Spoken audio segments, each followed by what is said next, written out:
start with angina or angina, and by definition, this is the chest pain secondary to coronary artery narrowing or spasm, but no necrosis. We have three types of angina.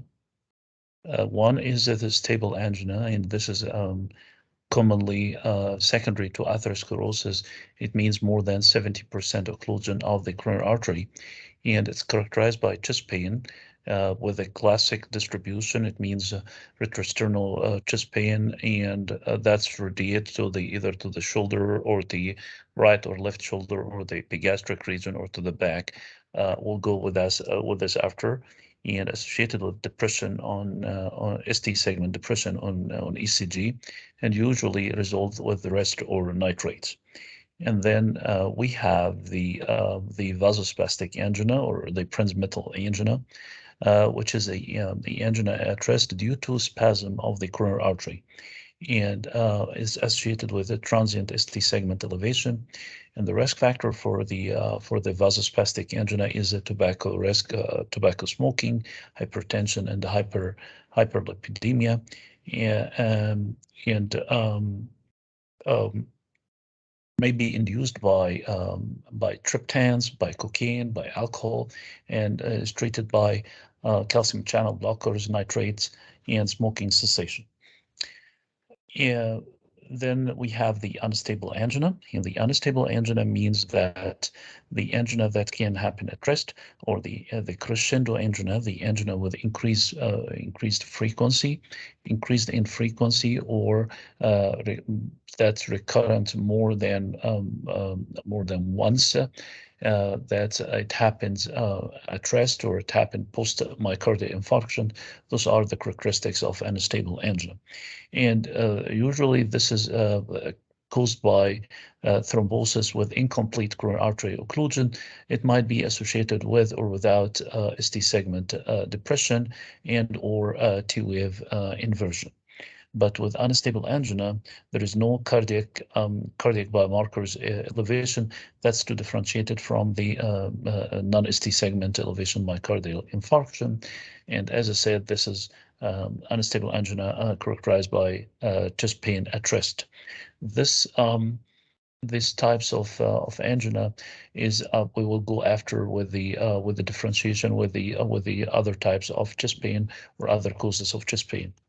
And here, as you can see, the characteristics of the different types of chest pain with the ischemic the ischemic pain and the other types of or the different types of angina. So stable angina, you will have chest pain between 2 to 10 minutes. In acute coronary syndrome, you have the chest pain more than 10 minutes to 30 minutes. And usually the provoking factors or the initiating factors will be physical activities, cold, emotional stress. It can happen after eating. It can happen after sexual intercourse. All those factors are provoking factors for development of the ischemic chest pain. The associated symptoms, usually it's associated with shortness of breath, with nausea, with dizziness, with fatigue, and the location of chest pain here in angina is substernal or retrosternal and radiated to the neck, to the lower jaw, to the teeth, to the arms, to the shoulders, to the epigastric region. And in attention, you should pay attention to the any question that shows the pain radiated to the epigastric region, because that might signify an inferior ischemia. And the quality of pain, usually squeezing or tightness or heaviness or pressure or burning or aching pain or ill-defined pain.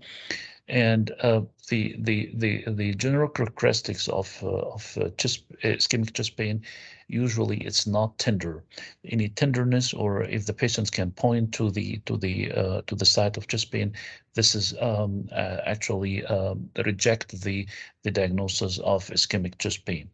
And not positional, it means it doesn't change it's not decreased or increased by changing the patient's position. And not pleuritic, it means it's not sharp localized pain. the patients can define. And most common cause of non-ischemic chest pain usually is GI pain that can radiate to the chest too. So when you have the approach to patients with chest pain, when you have patients presented with chest pain, the first step, also pay attention to this for any question. The first step in the exam, you start with the simple test and then you proceed to the more complicated test. So if you have a question that asks about what's the next step, so think always as a primary care doctor. So they want you to think as a primary care doctor if the patient's coming with chest pain. So the first step in the emergency after clinical examination will to order an EKG. If you have an EKG, you proceed to the next step. So in the EKG, the ECG, I mean, if you have an ST segment ECG or EKG, the question can be both terms. So if you have an ST segment elevation, so this is the diagnosis of ST segment elevation myocardial infarction. And if the ECG doesn't show ST segment elevation, you look at the cardiac enzymes. If the cardiac enzymes are elevated, this is non-ST segment elevation myocardial infarction. If the cardiac enzymes are not elevated, this is unstable angina. So in general, to diagnose myocardial infarction, you should have 2 criteria out of 3.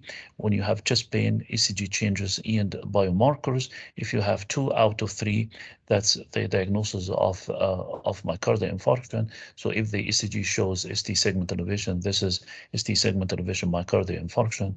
And if there is no ST segment elevation, this is non-ST segment elevation myocardial infarction.